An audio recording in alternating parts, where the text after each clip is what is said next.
조급한 마음을 버리고 기다리는 사람이 승리하게 되는 거예요. 믿음의 세계에도 마찬가지예요. 하나님의 약속을 기다리는 사람이 하나님의 축복을 누리게 되는 줄로 믿습니다. 인간의 간사하고 약속바른 꾀를 가지고 형제와 이익과 친구의 마음을 상하게 하고 화목을 깨트리는 일 절대 우리 그리스도인이 하면 안 되는 거예요. 어떤 경우에라도 하나님의 선하신 뜻대로 나에게 축복이 임할 것을 믿고 인내하고 그리고 아름답게 신앙의 덕을 세워가는 여러분 되실 수 있기를 주의 이름으로 축원합니다. 자, 야곱이 험악한 세월을 살았던 또 다른 이유, 그것은 그의 불의함 때문이었어요. 여러분, 하나님은 공의의 하나님이십니다. 거룩하신 하나님이에요. 그러므로 모든 일을 가장 공의롭게 해가시는 분이에요. 이 하나님 앞에서 우리가 불의하면 절대로 하나님의 축복을 받을 수가 없어요. 하나님이 이걸 묵고하시지 않는 거예요. 공의의 하나님은요, 불의를 심판하십니다.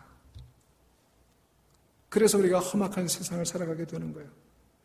창세기 27장에 보니까 야곱은 나이 많아 앞을 제대로 보지 못하는 이삭이 갑작스러운 죽음을 당하기 전에 에서에게 특별한 축복을 하려는 것을 알고 그것을 가로채려고 마음을 먹었어요. 인간적인 욕심으로 거짓말을 해서 아버지를 속이잖아요.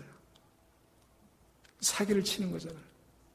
여러분, 하나님의 축복을 사모하는 것이 아무리 아름다운 일이지만 그러나 거짓과 사기로 하나님의 축복을 가로채는 것 하나님이 용서하실 수가 없어요. 여러분, 절대로 목적이 수단을 정당화하지 못하는 것을 잊어서는 안 되는 거예요. 우리는 다 거룩한 하나님의 백성들이죠. 하나님의 자녀들이죠. 그러기에 목적과 수단과 방법이 다 깨끗하고 정당해야 되는 거예요. 여러분 기억하십시오. 하나님께서는 절대로 불의한 것을 용납지 않으세요. 갈라디아서 6장 7절 스스로 속이지 말라. 하나님은 업신여김을 받지 아니하시나니 사람이 무엇으로 심든지 그대로 거두리라. 여러분, 불의를 심으면 불의의 열매를 걷게 돼 있어요.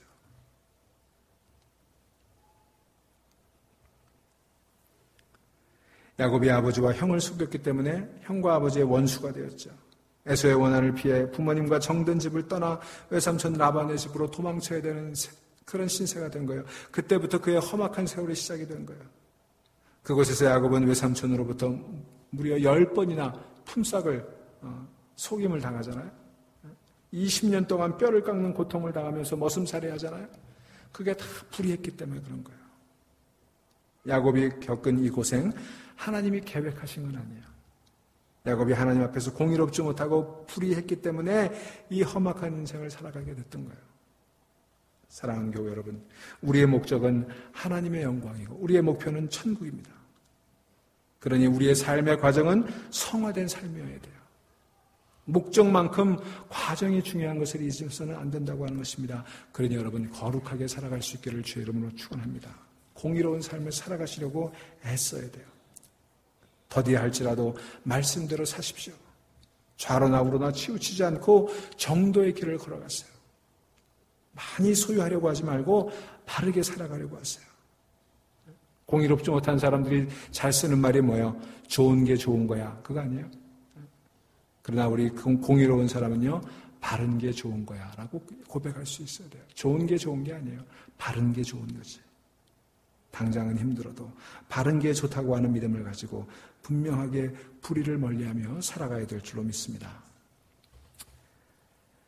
네 번째로 그가 험악한 세월을 살았던 이유 가운데 하나는요, 그의 부정적인 시각 때문이었습니다. 야곱은 매사에 부정적인 시각을 가지고 있었어요.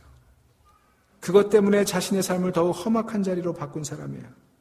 그는 고난과 역경을 당할 때마다 부정적인 태도를 가짐으로 환경적 어려움을 때문에 더하여 심령이 상하는 그런 어려움을 겪었어요. 여러분, 요셉의 경우를 보세요. 그의 아들 요셉은요, 어떤 어려운 상황에서도 긍정적인 태도를 잃지 않았잖아요. 참 비교가 돼요. 야곱은 하나님의 약속이 분명함에도 불구하고 에서에게 복을 빼앗길까 봐 부정적인 마음을 가지고 있었어요. 그래서 수단과 방법을 가리지 않고 복을 가로채려고 했던 거예요. 여러분, 사람이 부정적인 시각을 가지면요, 모든 일이 이렇게 음모로 보여요. 다른 사람이 하는 말도 액면 그대로 받아들이지 못하죠. 그래서 늘 불안한 거예요. 인간관계가 깨지게 돼요. 여러분, 그런 경험들 하시잖아요. 여러분, 야곱은요, 나중에 고향으로 돌아가기로 결단한 다음에도 에서가 자기를 죽일지 모른다는 그런 부정적인 생각에 아주 노심초사하고 마음 불안해서 어떻게 어떻게 할 줄을 몰랐어요. 요셉을 잃어버렸을 때도 그랬고요. 형제 상봉을 다시 하게 되었을 그때에도 그는 부정적인 생각으로 사물을 바라봤어요.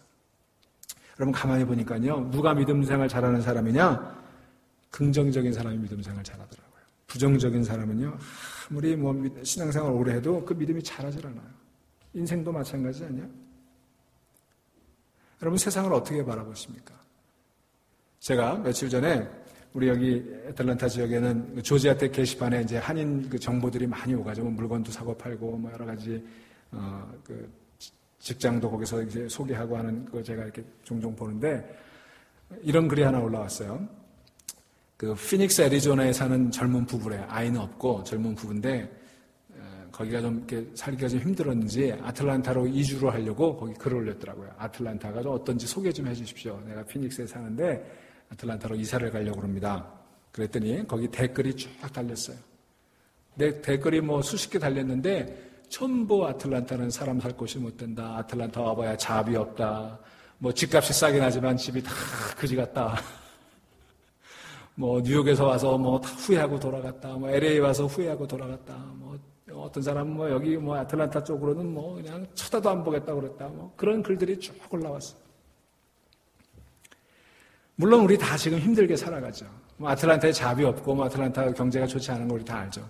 아틀란타만 그런 거 아니잖아요. 지금 전 미국 전 세계가 그런 거잖아요.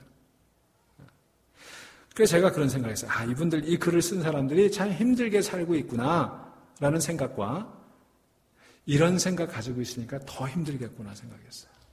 그죠? 물론 힘들겠죠. 어렵겠죠. 그런데 어쨌든 그 사람들 지금 아틀란타 살고 있는 사람들이에요. 힘들고 어렵지만 여기 살고 있으면 여기서 그래도 좋은 점을 발견하고 여기서 기쁨을 찾으려고 애를 써야지. 여기는 사람 살 곳도 못 되고 여기는 잡도 없고 여기는 모든 게 엉망이고 그렇게 불평하고 그렇게 부정적인 생각으로 가지고 있다고 뭐가 달라지겠어요? 그렇다고 당장 아틀란타에서 짐 싸고 다른 데로 가면 뭐가 달라질까요? 그렇지 않잖아요.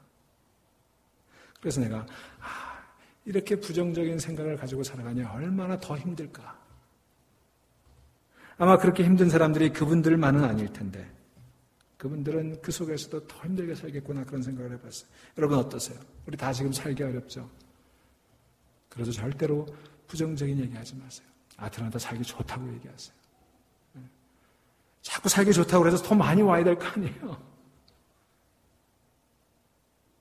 여러분 믿음의 사람은 부정적인 시각을 가지면 절대로 안 돼요. 우리 중앙교회 마찬가지예요. 여러분 우리 중앙교회 좋은 교회 안 좋은 교회예요? 대답이 시원찮아요. 여러분 우리 중앙교회 좋은 교회예요. 쉔블리에 이렇게 좋은 교회 우리 교회밖에 없어요. 그죠? 쉔블리 하나밖에 없는데 말이죠. 여러분 우리 교회 부족한 것도 많죠. 부정적인 눈으로 보면 정말 부정적인 것도 많이 있을 수 있어요. 근데 여러분 긍정적인 눈으로 보세요. 저는 아침마다 우리 교회로 올 때 무슨 기도원에 오는 것 같잖아요. 여러분. 이렇게 숲속에 둘러싸여 있는 교회가 어디 있어요. 그죠? 행복하게 생각하세요.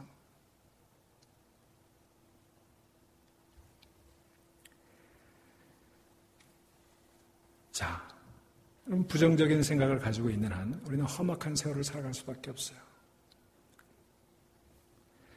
자, 4가지 얘기를 드렸는데, 자, 야곱이 바로왕 앞에서 그렇게 험악한 세월을 따는 고백을 했죠. 그런데 야곱이 그렇게 험악한 세월을 살았다는 고백을 한 것은 그가 그렇게 험악한 세월을 살았기에 후회스럽다고만 얘기한 건 아니에요.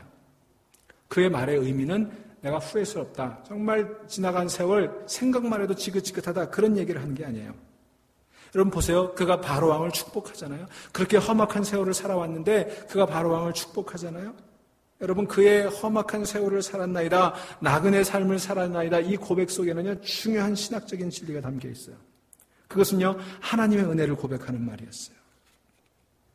여러분 죄가 많은 곳에 은혜가 넘친다고 로마서 5장은 얘기하지 않습니까? 야곱의 일생은 오직 하나님의 축복을 위해 살았던 그런 일생이었습니다. 결과적으로 한량없는 은혜를 받았어요. 고난을 겪고 어려움을 겪었지만 그 속에서 하나님의 은혜를 체험했던 거예요. 그가 말하는 험악한 세월은 그가 받은 축복의 과정이었어요. 돌이켜보니 이렇게 험악한 세월이었지만 그 험악한 세월 속에 함께 하신 하나님의 은혜가 컸다고 지금 고백을 하고 있는 거예요.